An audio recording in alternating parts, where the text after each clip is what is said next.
Hey there, hey, it's Glenn Tobias from The Return of Man.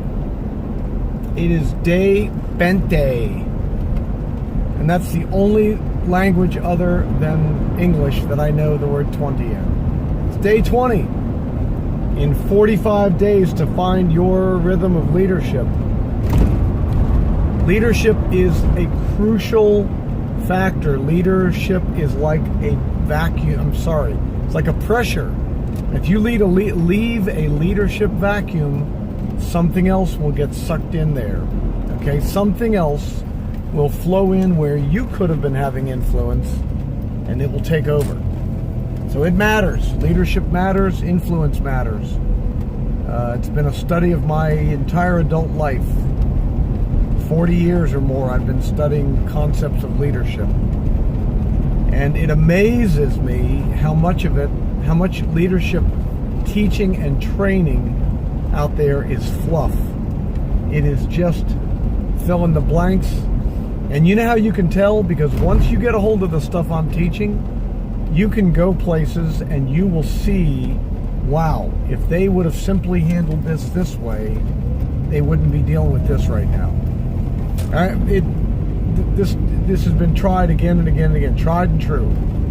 So here we go. It's day 20. Yesterday we talked about something that we're going to discuss the corollary of that today. That was poor grammar, but just fly with me on this, okay? So day 19 we talked about the idea of strengthening your skills. I'm waving at my mailman there. Mail lady, sorry. Yesterday we talked about strengthening your skills. The corollary to that, and I even thought about doing these in one session, but I'm going to do them in two because they really are two separate thoughts while they dovetail together. The corollary is to hamper your hindrances.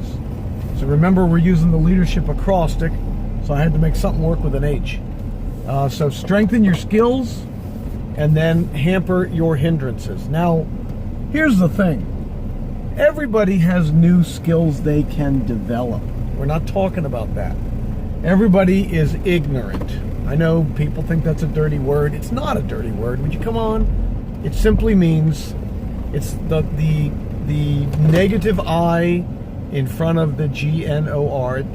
It just means to not have knowledge of, to not pay attention to. So everybody's ignorant about something, right? And you can always gain new knowledge, and that's awesome. But everybody has certain skill sets, certain areas where they're just never going to be good. You've probably experienced that. You've seen things in your life where you say, I have tried, and I've tried, and I've tried. So I am here today to liberate you. I am liberating you.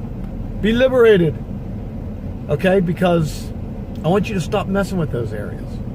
I want you to stop trying to be something you're not. Let that go. Let it go.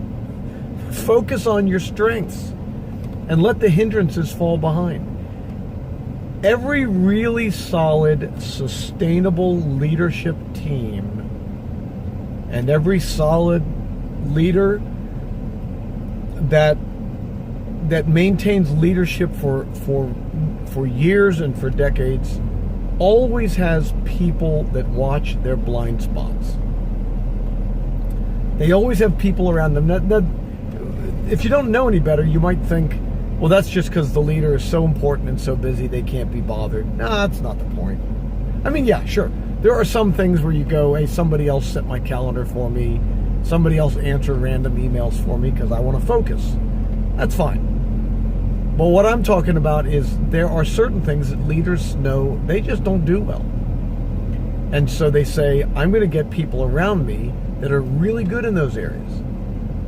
The youth club coaching. Boy, if there are any youth club coaches listening to this today, oh, pardon that yawning, I was up at 4:30. If there are any of you listening today, would you please pay attention to this?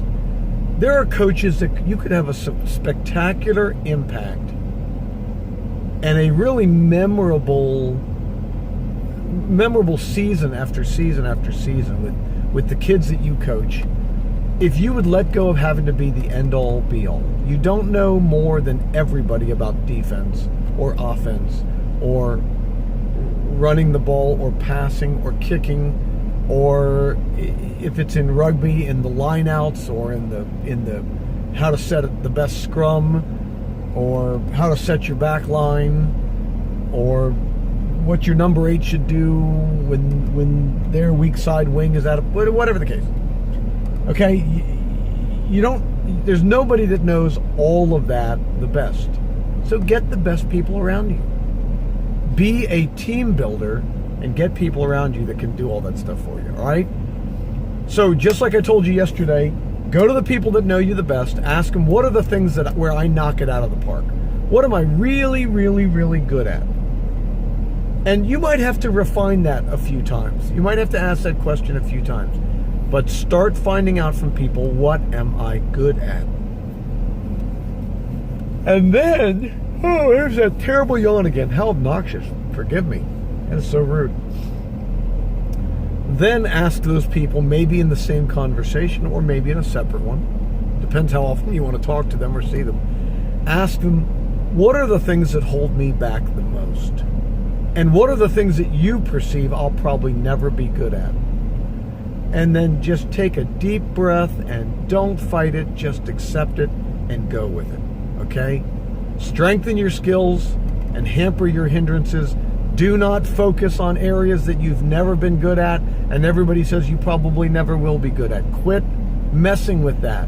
Focus on what you do well. All right? Be that kind of a leader. Be a leader in that niche. Okay? Great. Glenn Tobias, The Return of Man. Do me a favor. Go down, please hit the subscribe button just below the video here. And then if you look over the edge there, you'll also see a blue bell if you want notifications about when new videos pop up. Click on those too. And then if you wouldn't mind, hit that thumbs up button just to help us with the algorithms and all that stuff. Hey, I look forward to talking to you again, I hope tomorrow, but if not, very, very soon. Glenn Tobias from The Return of Man. Adios. Bye.